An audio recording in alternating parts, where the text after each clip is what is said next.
Hello students, welcome back to our series Money and Bank Masterclass. So in this series, we are going to talk about now bank. What is bank? What is banking? In our previous video, we have already seen everything related to the concept of money. That is what the meaning of money, definition of money, functions of money, money supply, everything related to money we have already covered in our previous video. Now in this video, we are going to start with banking.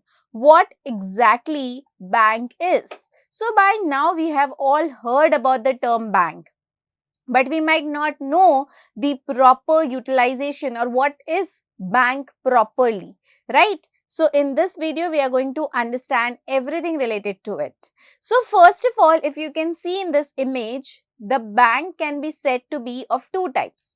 First, it is commercial bank. It can be a commercial bank, and secondly, it can be a central bank. Commercial bank, we have lots of commercial banks in our country. But if we talk about central bank, there is only one central bank in one country. There cannot be multiple central banks. Okay.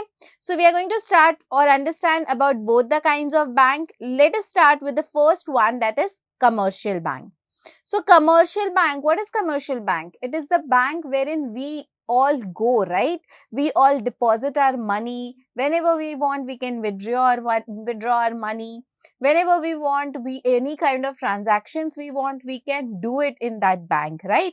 Such kind of banks are called as commercial banks. You all might have heard about PNB Bank, HDFC, ICICI, then all of these, Bank of India. So all of these are nothing but your type of commercial banks. And remember this, commercial bank exists due to the profit motive. So of course, it is going to provide different kind of facilities to the customers, to its clients, but it's the most important or the crucial motive of every commercial bank is for profit motive, right?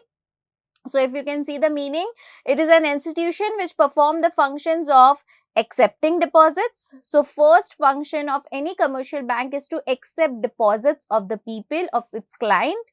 Granting loans, giving loans, yes. Making investments, okay, yes, commercial bank also does different kind of investments with the aim of earning profit. So the major motive of any commercial bank is to earn profit. Although it provides various facilities to its customers, but the major motive is to earn profit. Next is the functions of commercial bank. What are the important functions of commercial bank? So if I talk about the functions of it, the first is primary functions. We all know primary functions are the most important or the crucial functions. So under primary functions, we have accepting deposits and advancing of loans. And then we have secondary function. Under secondary function, we have functions like OD facility, that is nothing but overdraft facility, discounting of bills of exchange, agency function, and general utility function. A very important concept from the point of view of your exams. First, let us start with the primary functions. Under primary functions, the first one is accepting of deposits.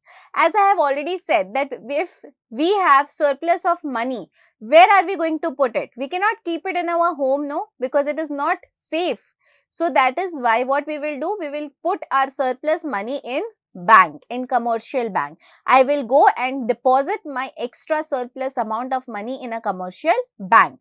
Now that is what is called as deposits. Now deposits can be of three types. First is current account deposit, which are also called as demand deposits. And these are the kind of deposits, those who are repayable by the banks on demand. That means whenever I want, I can deposit my money. Whenever I want, I can withdraw my money. Usually current account deposits are made by businessmen or such reputed big people, okay. Then you have fixed deposits, which is also called as time deposit. So fixed deposits are deposits which have been kept in the bank or deposited in the bank for a fixed period of time. For say suppose I go to a commercial bank, I deposit my money under the category of fixed deposit or time deposit, and I say them that I want to deposit my money for next 5 years. So whenever I cannot go and ask for a withdrawal of my money whenever I want, I will get my money back after 5 years only, because that is the fixation of time period which I have made with the bank, right? So bank will say, okay, now you come after 5 years, you will get your entire sum amount of money. You will be getting an interest also from the end of bank. Whereas if I talk about current account deposit, here interest are not given by the bank. Instead, interest is charged or service charges are charged from the customers. Okay, and then third is saving deposits. These deposits have features of both current account deposit as well as fixed deposits. Okay, so both the characteristics of current account as well as fixed deposit is nothing but your saving deposits. Second important function which comes under the primary function is advancing of loans. Now, if I want a loan, where will I go? Definitely, I will go to a commercial bank. So, commercial bank also provide loan. Commercial bank will also provide loan to its customers. Okay. So, loans are of again different types. First is cash credit. So, cash credit is the kind of loan which the borrower gets against his asset like shares, stocks or bonds. If I want to take a loan of cash credit, type cash credit, then I will have to go to a commercial bank, give my assets like shares, bonds, debentures, and on the basis of that, commercial bank will provide me loan. Such kind of loans are called as cash credit. Then credit limit is sanctioned and amount is credited in the account. So, commercial bank will say, okay, fine, we will give you loan of so and so rupees, and that will get credited in the account of customer. And finally, borrower will be able to withdraw the amount within his credit limit, and interest is charged on the amount actually drawn. For example, bank gives me loan for 10,000 rupees, but out of which I am utilizing only 5,000 rupees. Rest 5,000 rupees are still kept in my bank. I am not using it. So, bank will charge interest from me on this 5,000 rupees. It will not charge on 10,000. Instead, it will charge on the amount which I have actually withdrawn from my account. Next type is personal loans. We all majoritively we go for personal loans. Many a times we have to take personal loans. So, demand loans refer to those loans which can be recalled on demand by the bank at any point of time. Today, bank will give me loan at any point of time, tomorrow, 2 days, 3 days, 4 days, 1 week, 1 month, 1 year, at any point of time, bank can tell me that come and please repay our loan. Such kind of loans are called as demand loans. Entire sum of demand loan is credited to the account and interest is payable on the entire sum. For say suppose bank has given me personal loan for 10,000 rupees. Now the interest, if say suppose I am utilizing only 3,000 rupees, remaining are kept in my bank, but still interest will be charged on the entire 10,000 rupees. Bank will not say that okay fine, you have used only 3,000, so we will charge interest on only 3,000. No.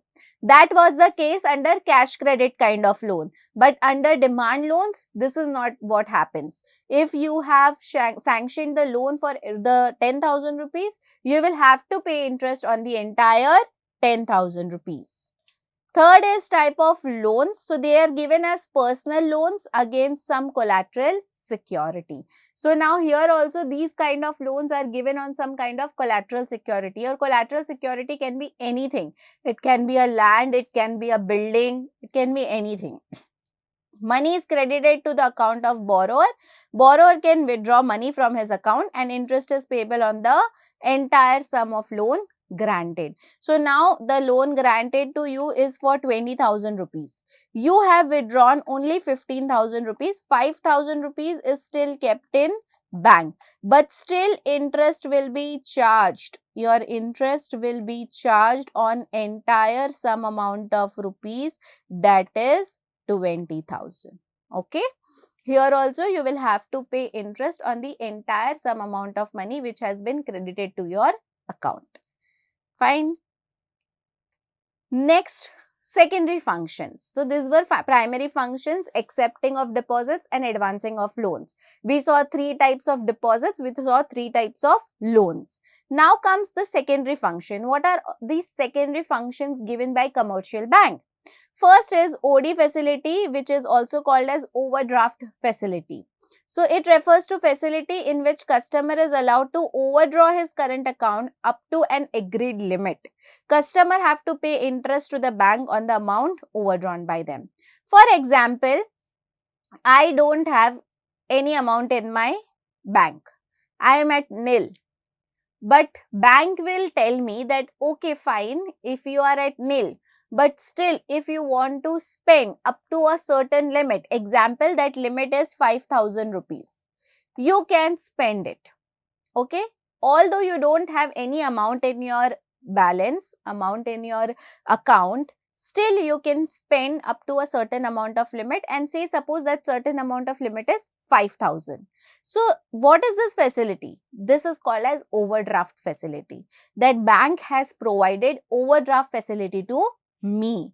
Now here the customer will have to pay the interest on the amount overdrawn by him. 5,000 is the limit given by commercial bank, but out of 5,000, I am overdrawing only 2,000 rupees. I am overdrawing only 2,000 rupees. So, I will be paying interest only on this 2,000 rupees. I will not have to pay interest on the entire sum amount of money which has been overdrawn to me, but I will be just paying interest on this 2,000 rupees. So, this is nothing but overdraft facility. Now, everybody will not get overdraft facility. These facilities are usually given to respectable men or businessmen or your celebrities, politicians, like those class of people are given this kind of facilities. Next, discounting of bills of exchange. We all know what is bills of exchange, right? If you all want, I'll just explain the concept. Bills of exchange means what? There is a buyer, there is a seller. Buyer is buying the commodity for, say, suppose 50 rupees and exchanging the goods and services. But buyer says that maybe transaction is done on 1st December 2023. But buyer says, I will be repaying your money on 30 December 2023. So, seller will say, okay, fine, but for that, I will have to draw a bills of exchange. So, now, seller will draw bills of exchange against buyer, wherein the complete detail of the transaction will be there. So, now, say suppose, seller knows that I will be getting my entire sum amount of payment on 30th December. But example, on 25th December, the seller has an emergency of money. But he cannot go to the buyer because buyer has already said that I will be repaying you on 30th December. So, in this case, what can seller do? Seller can go to the commercial bank with that bills of exchange. Commercial bank will say, okay, fine, come to me, give me that bills of exchange, I will give you the money on 25th December. Now, when the date comes, that is 30th December, so the seller will say to the buyer that, okay, fine, I have already received my money, you go and give it to the commercial bank now. So, commercial bank will take money. So, commercial bank will take money from seller. So, now commercial bank will say that, okay, come, give me the money. So, buyer will now go to commercial bank and give the entire sum amount of money. But the question is, when this seller went to the commercial bank by taking that bills of exchange, how much money did commercial bank give to the seller? So, there is a possibility that commercial bank out of 50 rupees, he might have given 40 rupees. Then where is the remaining 10 rupees? Those remaining 10 rupees is nothing but the commission for commercial bank, a profit for the commercial bank, because commercial bank is also not doing any kind of welfare to anyone. They are also doing things, activities for profit motive. But when buyer goes and give money to the commercial bank, he will have to give entire 50 rupees. This is what insured bill discounting of bills of exchange is. So, facility in which holder of bills of exchange can get the bill discounted with bank before the maturity. After deducting the commission, bank pays the balance to the holder. On maturity, bank gets its repayment from the party which had accepted the bill. So, now everybody is sorted. Third is your agency function. Under agency function, first one is transfer of funds. So, bank will transfer all the funds from one to particular to another. Like it provides facility of economical and easy remittance of funds from place to place with the help of instruments like demand drafts, mail transfers and etc. Okay, so with the help of the commercial bank, with the help of different facilities, commercial bank will do this activity. Collection and payment of various items. So, commercial bank collects check, bills, interest, dividend subscription, rents and other periodical receipts on behalf of their customers.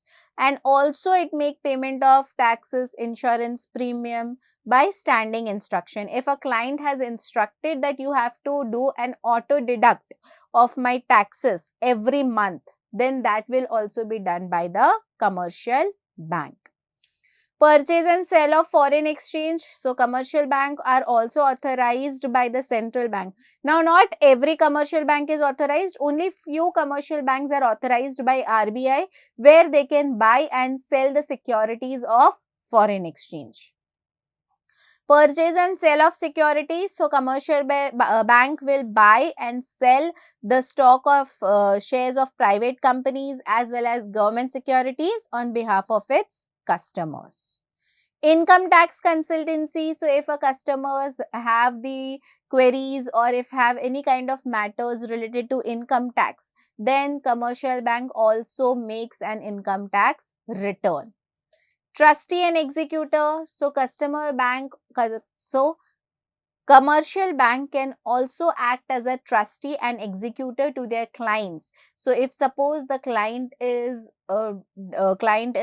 dying or the client has any problem and he is no more now in the world, then commercial bank will act as a trustee and executor. Letter of references, they gave information about the economic position of customers to traders and provide similar information about traders to the customers. So, anybody who wants the information of traders, then that information is also given by commercial bank to the customers, and to the customers also they give a detailed information about the traders. General utility functions. So, first is locker facility. Yes, commercial bank gives locker facility. If you want to keep your all valuable things like your gold, jewelry and all, you can go and put it in the bank. Of course, they will be charging some minimal amount of commission or fees on that thing. Traveler's check. You all know commercial bank gives its own check wherein you don't have to carry money. You can just have that check and you can take it from place to place, and whenever you want to do any transaction, you can do it with the help of that check. Letter of credit.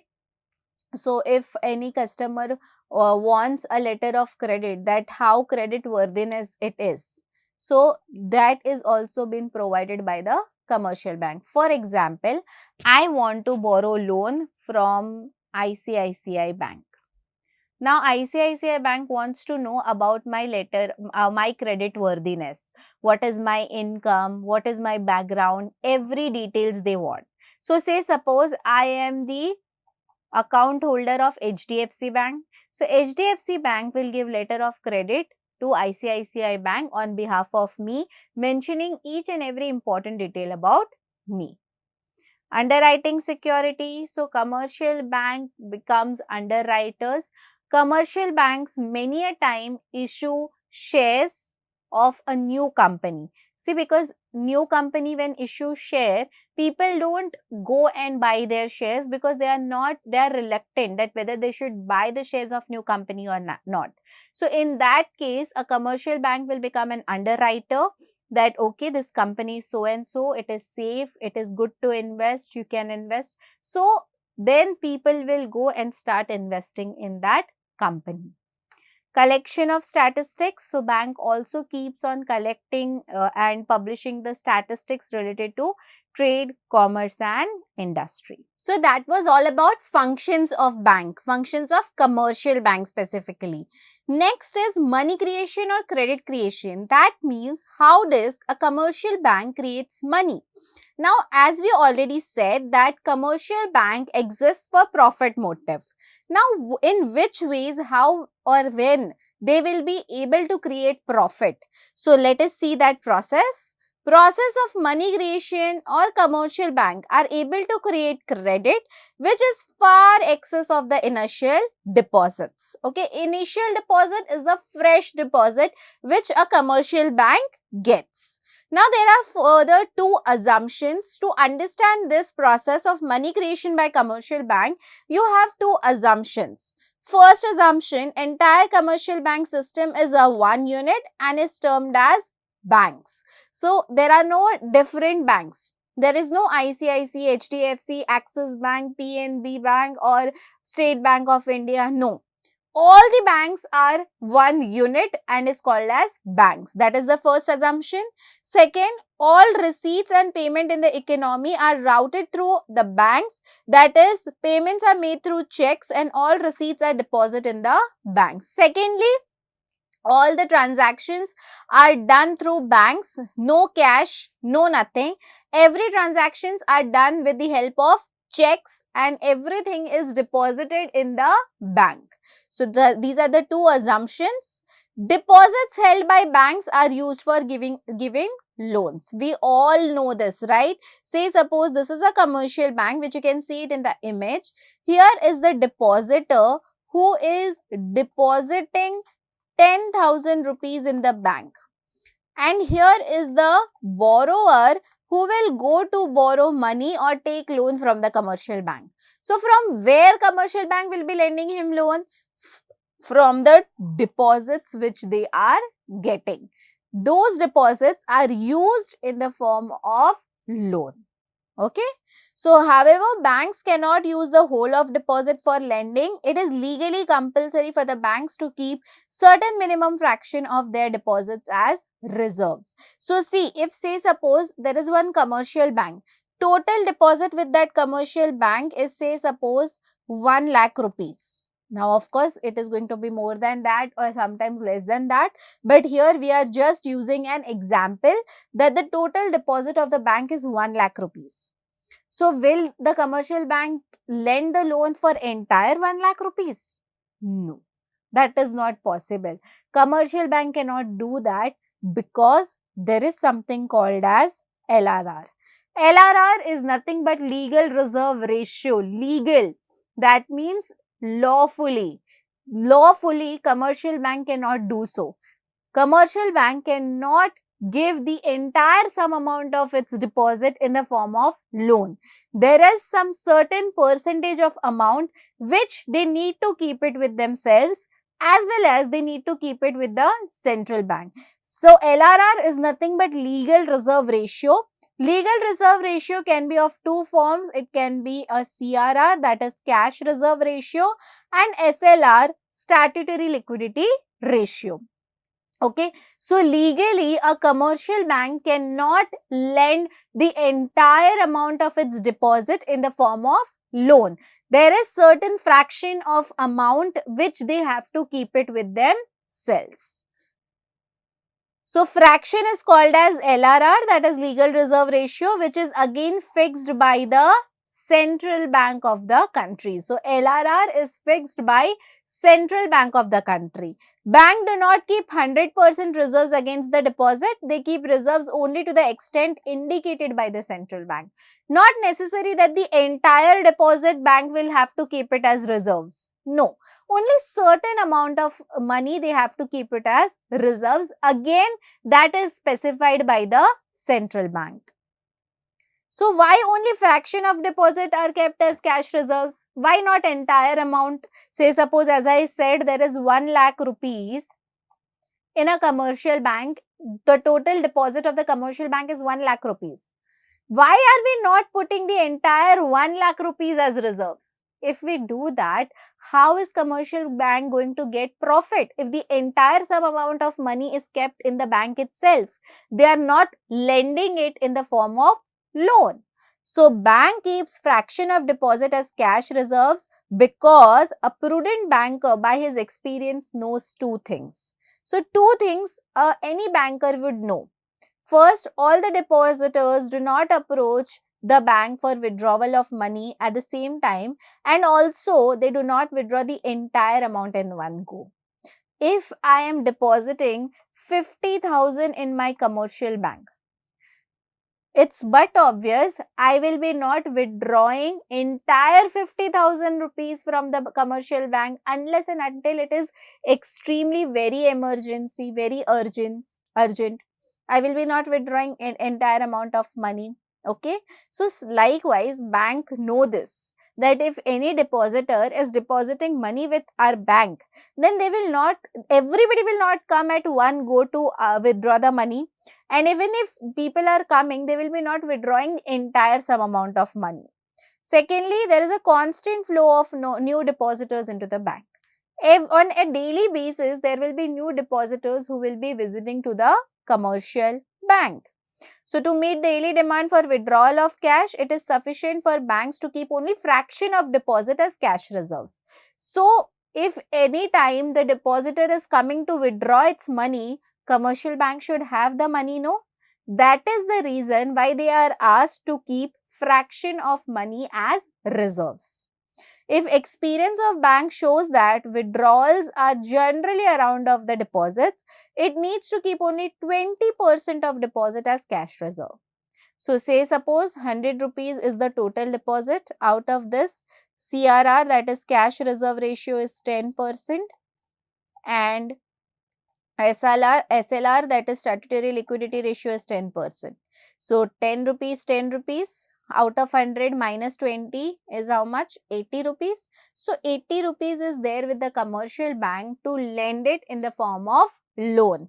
So, only fraction of money they have to keep it as reserves, remaining they can give it in the form of loan. And why that fraction of money they have to keep it with themselves? We already know the reason, that if at all when there is a customer who is coming to withdraw its money, there should be money with the commercial bank. That is why a certain fraction of reserves should be there with the commercial bank. Now, let us know the process of it. Suppose initial deposit in bank is 1000 rupees and LRR is 20%. As of for now, they have not divided LRR into CRR or SLR. They are talking as a combined thing, that is LRR. It means banks are required to keep only 200 as cash reserve and are free to lend 800. So, say suppose the initial deposit or fresh deposit or the deposit of commercial bank is 1000 rupees, out of which 20% they have to keep it as LRR. So, 20% of 1000 rupees is nothing but 200. So, 200 will be kept as reserves and 800 can be used in the form of lending loan by the commercial bank. So, banks do not lend this money by giving amount in cash. Rather, they open the account in the name of borrowers who are free to withdraw the amount whenever they like. So, this 800 will be not given or distributed in the form of cash. They will ask the borrower to open their bank account, and then they will be transferring the cash into that account. So, in this table, very clearly you can see the deposits, loans and cash reserves. Initial deposit with the bank is 1000 rupees. So, out of 1000 rupees, 20% needs to be kept as reserves and the remaining amount can be given as loan. So, 20% of 1000 rupees is 200, which is gone for reserves. 800 can be used for lending loan. Now, out of 800, round 1, under 800, again 20% will be kept as reserves. Now, the deposit with commercial bank is 800 rupees. Again 20% will go as a reserve. So, 20% of 800 is 160. So, the remaining amount is 640. Now, in round 2, the total deposit with commercial bank is 640 rupees. Again 20% of 640 is 128. So, the remaining amount is 520. 12. Likewise, the cycle will go on. Now, round 3, 512, then 20% of 512 will go as reserves. Remaining amount can be used as lending money. So, likewise, at the end, when you do the total, you can see that the commercial bank has generated 5,000 rupees. The fresh deposit or the initial deposit was 1,000 and now commercial bank is standing with 5,000 rupees. Very simple, very easy. So, bank are able to create total deposit of 5,000 with the initial deposit of just rupees 1,000. With just rupees 1,000, now bank has created 5,000 rupees. So, total deposit becomes 5 times of the initial deposit. 5 times is nothing but the value of money multiplier. This is how money keeps on multiplying in the commercial bank. So, money multiplier or deposit multiplier measures the amount of money that keep the bank able to create in the form of deposit. With every unit of money, it keeps as reserves. It is calculated as money multiplier is equals to 1 upon LRR, that is legal reserve ratio. In the given example, say suppose LRR is 20% and you have to find money multiplier. So, formula is 1 upon LRR. LRR is 20%. So, 1 upon 20% is 5. Okay. So, it signifies every unit of money kept as reserves, banks are able to create 5 units of money. Okay. So, this is how money will keep on multiplying in the commercial bank.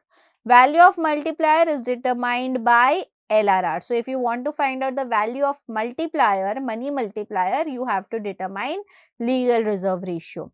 Higher the LRR, lower is the value of money multiplier and less money is created by the banking system. More reserves, higher reserves commercial bank has to keep with it, then in that case what will happen? They will have less money to lend it to the people. So, in that case money multiplier will reduce.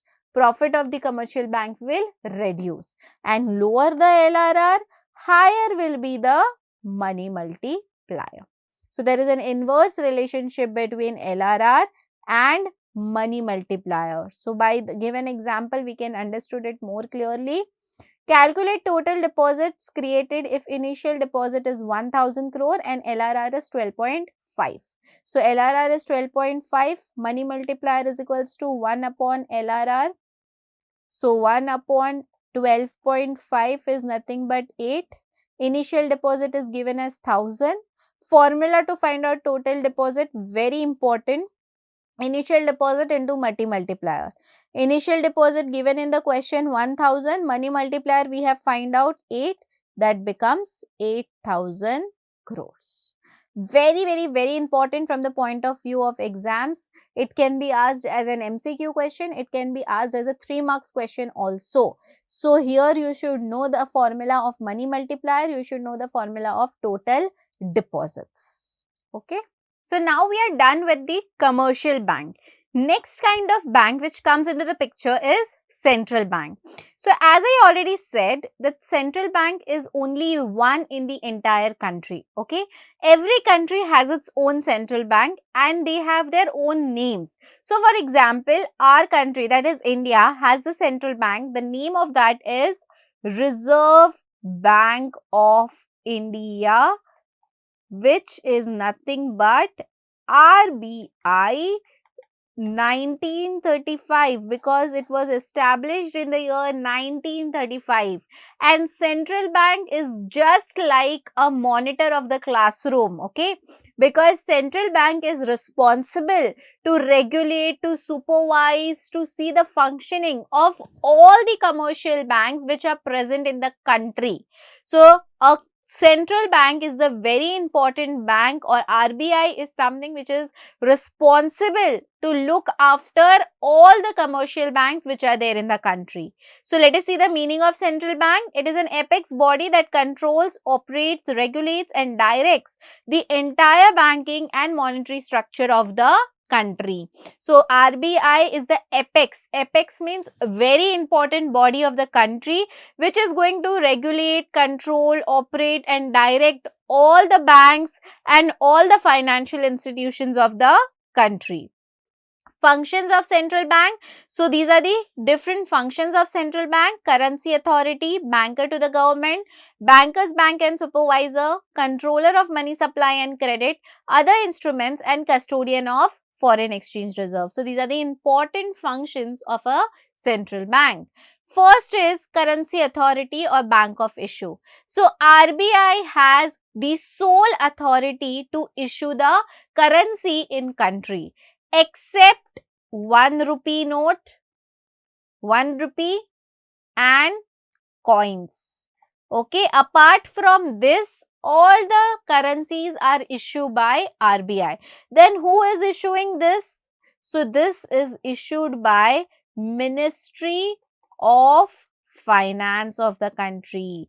Ministry of Finance is responsible to issue 1 rupee and coins. So central bank has sole authority for issue of currency in the country. So when you give sole authority to some institution for issuing currency, they have lots of advantages, right? Like uniformity, price stability and so on.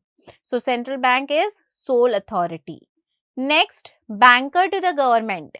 Now we know that whatever we want, whatever transactions we want, we can go to the commercial bank and do it. Now, if government wants to do any kind of transaction, government will not go to a commercial bank. Why? Because government will go to a central bank. All the transactions of government are undertaken by central bank, that is RBI. Like we cannot go for any transaction to RBI, same way government cannot come for any transaction to commercial bank. So the government's bank is RBI. So RBI act as a three kind of things are there. First, it acts as a banker to the government because it carries out all the banking business of the government. All the transactions of government are carried out by the RBI. As an agent, because central bank has responsibility of managing the public debt. Whatever government debts are there, whatever government transaction, loans, borrowings, everything is handled by RBI. As a financial advisor, the central bank advises the government from time to time on economic, financial and monetary matters. So, financial advisor, RBI is also a financial advisor to the government. Whatever advice related to finance government wants, they can go to RBI. Bankers bank and supervisor. Bankers bank, it is called as bankers bank. Why? Because it regulates, supervises, directs and controls all the other commercial banks, and it is also the supervisor of all the commercial banks which are there in the country. So there should be some agency who needs to regulate, supervise their proper functioning. Being the apex bank, RBI acts as banker to the other banks. As the banker to banks, central bank functions in three capacities. First, it acts as a custodian of cash reserves. Custodian of cash reserves means we already studied LRR, wherein we studied CRR and SLR. So, reserves, there are certain reserves of commercial bank which needs to be kept with RBI, with central bank. So, they act as the custodian of reserves. They have reserves of commercial bank. So, they are required to keep certain promotion of their deposits known as CRR, that is cash reserve ratio, with central bank. Lender to the last resort. There is a possibility that commercial bank might also need some borrowing, some loan. And if first of all, what they will do, they will try to borrow loan from other commercial banks. But if any other commercial bank is denying to give the loan, then in that case, commercial bank will go to RBI or the central bank in order to ask for borrowings or loan. So that is why RBI is said to be the lender of last resort. The last option in front of commercial bank to borrow loan is RBI. Clearing house all the commercial bank has their accounts registered with RBI. All the reserves of commercial banks are also there with RBI. So it becomes easier and convenient to act as clearing house. If there is any clearance needed between two different commercial banks, central bank can very easily do it because it is registered with both the commercial banks. It also acts as a supervisor, so it regulates and controls the commercial bank. Regulation of banks may be related to their licensing, branch expansion, liquidity of asset, management, merging, winding up, etc. Control is exercised by periodic inspection of banks and returns filed by them. So, it completely acts as a supervisor for all the other commercial banks which are existing in the country. They also does different kind of regulation. RBI also regulates different kind of things. For example, if licensing, branch expansion, liquidity of assets and so on. Controller of money supply and credit. So here again there are very important and crucial functions. First is a repo rate, which is also called as repurchase rate. So see, repo rate is the rate at which central bank of the country, that is RBI, lends money to commercial bank to meet their short term notes. Now this is a commercial bank, this is a central bank. Commercial bank needs loan from central bank. So central bank will say, RBI will say, okay fine, I will give you loan. But will it give it for free of cost? No. In return, central bank will charge interest from the commercial bank. And this interest is called as nothing but repo rate. Okay, repo rate. And this is here commercial bank has taken loan for short period of time or shorter span of time. Bank rate is also the same thing, wherein the central bank is going to give a loan to the commercial bank, but it is for the longer period of time. So, shorter period of time repo rate, longer period of loan provided by RBI to commercial bank, that is called as bank rate. Then you have reverse repo rate. At time it is possible that RBI will ask commercial bank to invest in them. So, if commercial bank has surplus of money or excess money, it is possible that they can go and deposit it with RBI, because it is always safer option for the commercial bank to deposit their money with government, with RBI. Open market operations, OMO, it means nothing but buying and selling of government securities by central bank from to the public and commercial banks. OMO is nothing but buying and selling of securities. Now, this selling of securities can be done to public. It can also be done to the commercial banks. Commercial banks will go and buy these securities under OMO because they feel it is good to invest in the shares of or securities of RBI, because it will give them higher returns. Cash reserve ratio, as I already said, it is certain percentage amount of money of a commercial bank which needs to be kept with central bank or RBI. And SLR is statutory liquidity ratio, minimum percentage of demand money which commercial bank has required to maintain with themselves. So, if 100 rupees is the total deposit with the commercial bank, out of this, say suppose 10% is CRR and 10% is SLR. So, CRR, this 10%, that means this 10 rupees needs to be kept with RBI and this 10 rupees needs to be kept with themselves. That means a commercial bank has to keep it with themselves. So, remaining 80 rupees can be used for lending loan. Now, depending upon the money supply in the economy, a central bank will decide whether they want to increase the CRR or reduce the CRR percentage, whether they want to increase the percentage of SLR or decrease the percentage of SLR. Other instruments of credit control, first is moral suasion. That means morally, ethically, RBI will always do correct things, right things, okay. It will not violate any laws, rules, regulations, nothing. So this is a combination of persuasion and pressure that central bank applies on other banks in order to get them act in a manner in line with its policy. It's RBI who decides all the policies, rules, regulations, CRR rate, SLR rate, everything for the commercial bank.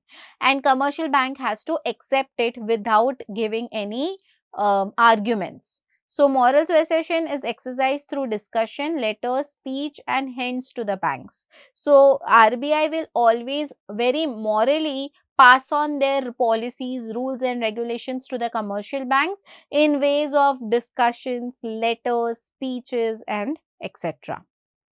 Selective credit control, that means RBI will give directions to the commercial bank that to which group of people you should provide loan. You should never give loan to everyone who is coming and asking you for it. So, you have to be very specific, you have to select the particular sector and only those sectors will be provided with loan. And this method is applied in both positive as well as negative manner.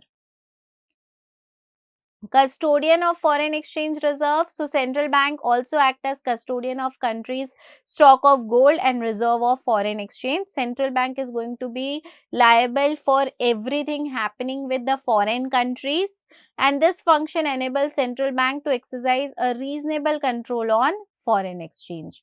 According to regulation of foreign exchange, all foreign exchange transactions should be routed through RBI. So, as I already said, RBI, central bank, is responsible for all the transactions happening with the foreign country, and centralization of foreign exchange transaction with RBI serves two objectives. First, it helps the bank in stabilizing the external value of currency, because the fluctuation of currency, this we are going to study in our upcoming chapters, what is foreign currency, how it fluctuates and what is the value of currency, everything. But as of for now, just understand that foreign exchange transactions are underdone by RBI. It is done by RBI. It serves two objectives. First, since it is looked by RBI, it will help in stabilizing the value of currency, and secondly, it help in pursuing coordinated policy towards the balance of payment situation of the country. As of now, just understand that it will help in balancing all the payments and receipts of the countries. So, that is a good part. So, here we are winding up with the banking part, wherein we understood about two crucial kind of banks, that is commercial bank and central bank, functions of it, as well as the process of money creation by commercial bank. Thank you for watching our video. For more updates, reach us on www.tgcampus.com or 1800-267-2677 or connect@tgcampus.com.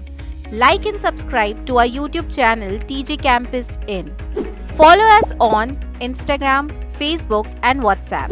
Join our official Telegram channel TG Campus In. Chat with us on 8655682401.